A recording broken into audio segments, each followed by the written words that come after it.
اعوذ باللہ من الشیطان الرجیم بسم اللہ الرحمن الرحیم۔ السلام علیکم معزز ناظرین، ایک بار پھر اسلامک انفو اینڈ ہیلتھ میں آپ سب کا خوش آمدید۔ امید کرتا ہوں آپ سب خیر خیریت سے ہوں گے۔ دوستوں، آج ہم درود شریف یعنی درود ابراہیمی سے ہر مسئلے کے حل کے اوپر بات کریں گے کہ اس سے ہم کس طرح اور اس کو کس طرح پڑھ کر ہم ہر مسئلے یا ہر پریشانی سے چھٹکارا حاصل کر سکتے ہیں، اور اس کے ساتھ ساتھ آپ اس کو چاہیں تو جس مقصد کے لیے بھی پڑھنا چاہیں تو اس مقصد کے لیے آپ اس کو پڑھ سکتے ہیں، اور انشاءاللہ وہ مقصد آپ کو 41 دن کے اندر ضرور اچیو ہوگا۔ چاہے آپ کی اولاد کا مسئلہ ہو، کاروبار کا مسئلہ ہو، آپ کی نوکری کا مسئلہ ہو، گھر کا مسئلہ ہو، گھر میں بے برکتی کا مسئلہ ہو، اپنا گھر نہ ہونے کا مسئلہ ہو، الغرض کے کسی بھی طرح کا مسئلہ ہو، چاہے کوئی ادھار نہ دے رہا ہو، چاہے کسی سے ادھار نہ واپس مل رہا ہو، کسی نے ادھار لیا ہو وہ واپس نہ مل رہا ہو، جس طرح کا بھی مسئلہ ہو آپ اس عمل کو کر سکتے ہیں۔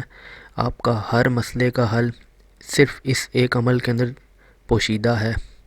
تو چلیے اس کو شروع کرتے ہیں، لیکن اس سے پہلے اگر ابھی تک آپ نے ہمارے اس چینل کو سبسکرائب نہیں کیا تو پہلے اس کو سبسکرائب کر لیں تاکہ آنے والی ہر لیٹسٹ ویڈیو آپ کو ملتی رہے۔ ہر جائز حاجت کے لیے یہ وظیفہ کارآمد ہے۔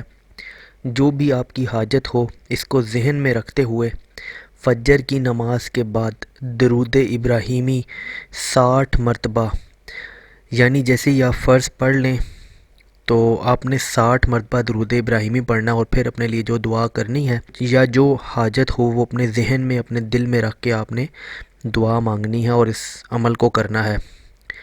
نماز ظہر پھر آپ نے ادا کرنی ہے، اور اسی طرح درود ابراہیمی اس بار آپ نے 50 بار پڑھنا ہے۔ جب آپ نماز ظہر کی 12 رکعت پوری پڑھ لیں تو آپ نے اس کے بعد اس درود شریف کو، درود ابراہیمی کو جو درود نماز کے دوران پڑھتے ہیں اس کو 50 مرتبہ پڑھنا ہے۔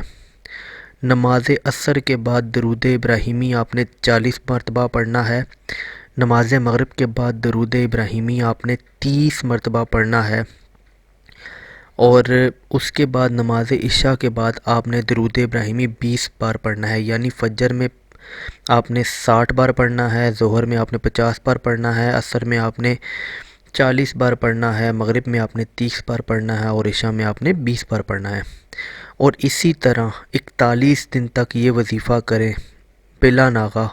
اگر کوئی خاتون یہ وظیفہ کر رہی ہیں تو مخصوص ایام میں یہ وظیفہ نہ کریں، اور مخصوص ایام کے بعد گنتی پوری کریں۔